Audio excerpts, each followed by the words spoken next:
Hi friends, welcome back to my channel Money's Time. Friends, 30 days diet vlogல டே 17 பார்க்குறோம். Sunday எடுத்த video.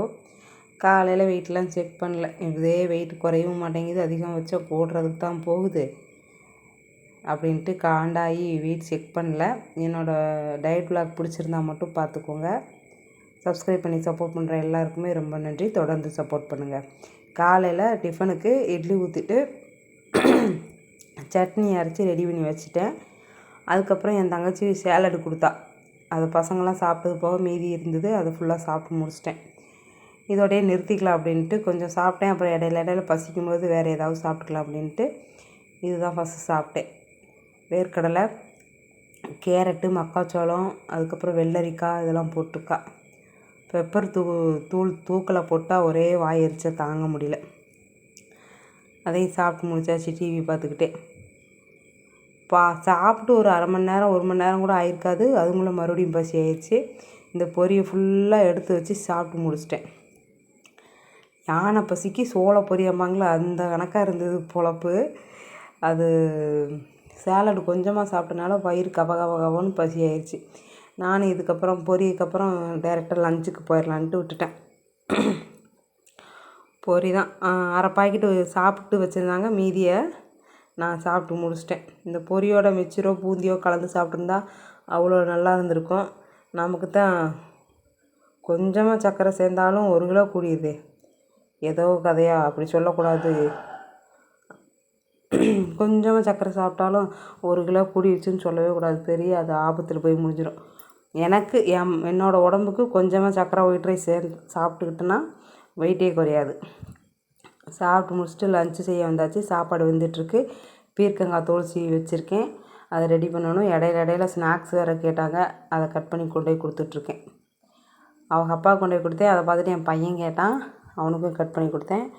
என் பொண்ணுக்கு தராமல் இருக்க முடியுமா அப்படின்ட்டு அவளுக்கு கட் பண்ணி கொடுத்துட்டேன். தங்கச்சி பையன் இருந்தேன், அவனுக்கும் கட் பண்ணி கொடுத்தேன். எல்லோரும் சாப்பிட்டாங்க.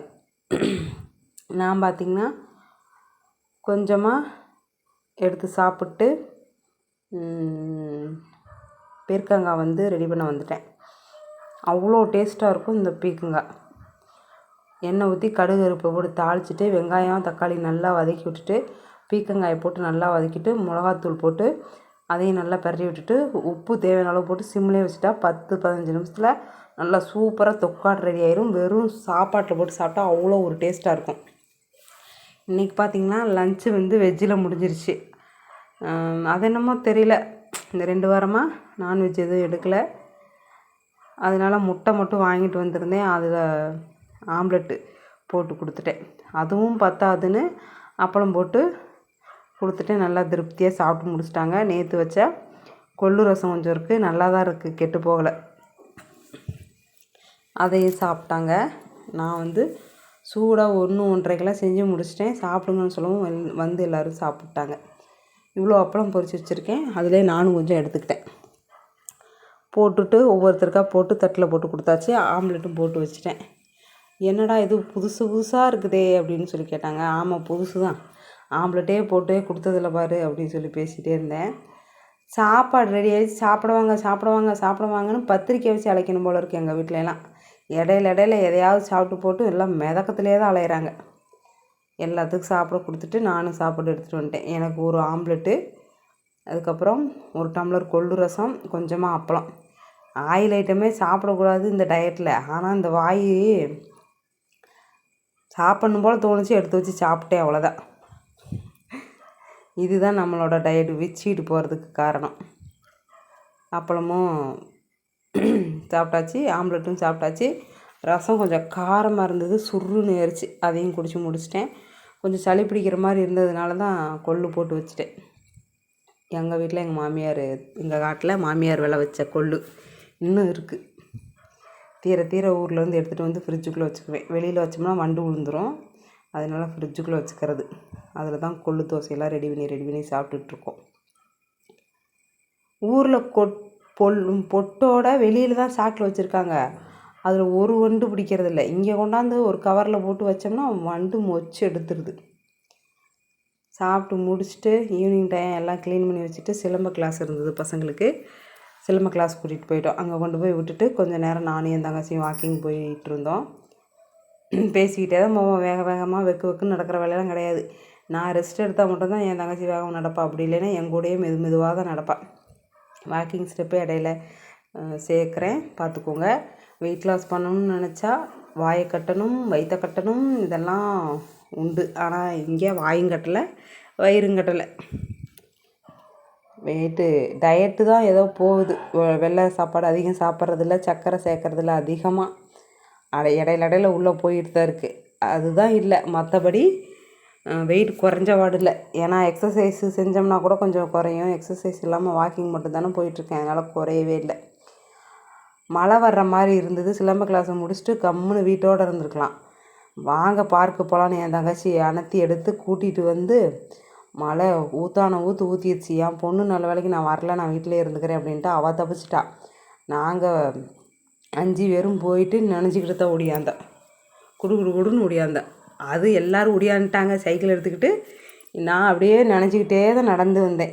ஒடியாரவும் முடியல, நடந்தே தான் வந்தேன். ஒரு ஜனமில்ல, 4 தூரத்தை விழுந்துச்சு. ஒரு ஜனமில்ல, எல்லாம் போயிட்டாங்க. போகலாம் வாடினதுக்கு மழை நின்று போயிடும் அப்படின்னு சொல்லி என்னை நினைய வச்சுட்டா. நினைஞ்சதுனால தான் முக்கால்வாசி சளி பிடிக்கவே காரணம். அப்புறம் நைட்டு வந்து பச்சை பயிறு தோசை ஊற்றிட்டு சட்னி, வேர்க்கடலை சட்னியா தேங்காய் சட்னியான்றது கூட மறந்து போச்சு, அரைச்சி சாப்பிட்டாச்சு. பச்சை பயிறு மாவு தீர ஊற்றி சாப்பிட்டாச்சு. தலையில் வேடு கட்டியிருந்தது அவுக்கவே மனசு வரல. ஈரமாக கிடக்குது தலை. 7:30 தான் ஆகுது. சாப்பிட்டு முடிச்சிட்டோம். சாப்பிட ஸ்டார்ட் பண்ணிட்டேன். ஒரு 7-7:30 முடிச்சிட்டா கூட நல்லா தான் இருக்கும். 6 மணிக்கு மேலேயே சாப்பிடக்கூடாதுங்கிறாங்க. அந்நேரத்துக்கு சாப்பிட்டா 9:30 பசி ஆயிடும். அதனால தான் ஒரு 8 மணிக்குள்ளாவது சாப்பிட்டுட்ருக்கோம். 8 மணிக்கு மேலே ஆகாது, அதிகபட்சம் 8 மணிக்குள்ளேயே சாப்பிட்ருவோம். இன்றைக்கி அப்படி தான் 8 மணிக்கு உள்ளாரையே சாப்பிட்டு முடிச்சாச்சு. அப்புறம் வந்து மறுநாள் காலையில் திங்கக்கிழமை அன்னைக்கு வெயிட் செக் பண்ணி பார்த்தேன். எப்பவும் போல் கூடவும் இல்லை குறையவும் இல்லை மாதிரி 75 800 தான் இருக்குது. 15-16 நாள் ஆயிடுச்சு. 1 கிலோ தான் குறைச்சிருக்கேன். இது எங்கே போய் முட்டிக்கிறதுன்னு தெரியல. ஒரு மாதத்துக்குள்ளே ஒரு 2 கிலோனாச்சும் குறைஞ்சாகும். இன்னும் 10 நாளில் எங்கே போய் குறைய போகுது. சரி, நமக்கு நாமே மோட்டிவேஷன் பண்ணிக்கிட்டு வெயிட் லாஸ் ஆகுதோ இல்லையோ டயட்டை தொடர வேண்டியதான் ஃப்ரெண்ட்ஸ். வீடியோ பிடிச்சிருந்தால் லைக் பண்ணிவிட்டு சப்ஸ்கிரைப் பண்ணிவிட்டு சப்போர்ட் பண்ணுங்கள். வேஸ்ட்டாக பிடிக்கலைன்னா ஸ்கிப் பண்ணிடுங்க ஃப்ரெண்ட்ஸ். நான் வந்து திரும்ப வெயிட் செக் பண்ணி பார்த்துட்டு அதே வெயிட்டு தான் அப்படிங்கவும் ஸ்டாப் பண்ணிட்டேன்.